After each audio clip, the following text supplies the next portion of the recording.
The Parliament of Maldives descended into chaos when ruling party lawmakers attempted to prevent the Parliament Speaker from conducting the special session to grant parliamentary approval to the members of the new cabinet of the Maldivian president. India and France have signed an ambitious and unprecedented defense space agreement that could see the two countries launch military satellites with both offensive and defensive capabilities. The Indonesian Coast Guard has intercepted a Chinese research vessel and also issued a stern warning that was sailing towards Maldives, as the Chinese vessel repeatedly switched off its automated identification system while traversing Indonesian waters.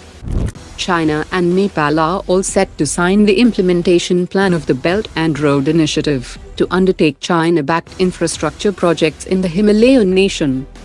Officials have said that the ongoing war in Ukraine has triggered a surge in interest in the Brahmos supersonic cruise missile, and Brahmos Aerospace is witnessing a significant increase in sales inquiries from countries reassessing their missile arsenals.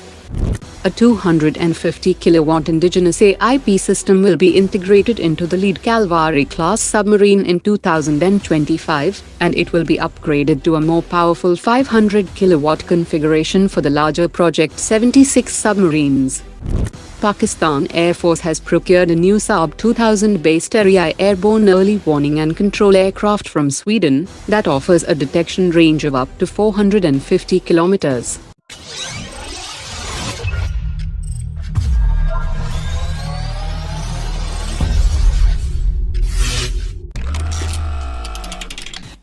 After the announcement by Union Minister Nitin Gadkari that Dassault Aviation will manufacture Rafale fighter jets in Nagpur, experts have said that it represents a significant step towards boosting India's self-reliance in defense manufacturing. The CEO of Dassault Aerospace Limited has said that the facility is already manufacturing Rafale doors for export to other countries, and the plan is to manufacture entire aerostructures for the Rafale aircraft, and the facility is being prepped for Rafale production. The unit also aims to become a hub for the production of Falcon business jets that will create thousands of high-skilled jobs and boost the city's infrastructure. Germany has presented a government-to-government proposal for the sale of 6 advanced conventional submarines for Indian Navy's P-75I procurement program. A senior German delegation was in New Delhi recently to hold discussions, and sources indicate that both sides had good talks in order to move the process forward. India has asked Germany to relax some of their licensing requirements for export of spares and components under a BAFA clearance, and a list was submitted to the German side in this regard, as officials have expressed concern over export clearances from Germany that have cropped up time to time. Saga Defence Engineering showcased its underwater autonomous swarm technology at the vibrant Gujarat Summit, under which a coordinated ballet of unmanned underwater vehicles equipped with advanced sensors and artificial intelligence algorithms worked together to locate, identify and neutralize underwater mines with unprecedented efficiency and precision.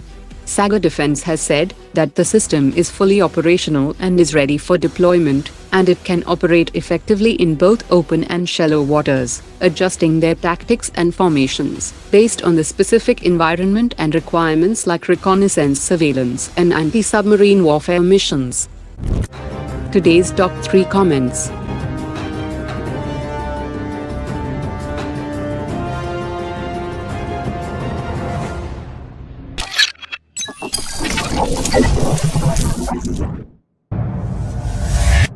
Omar dropped it.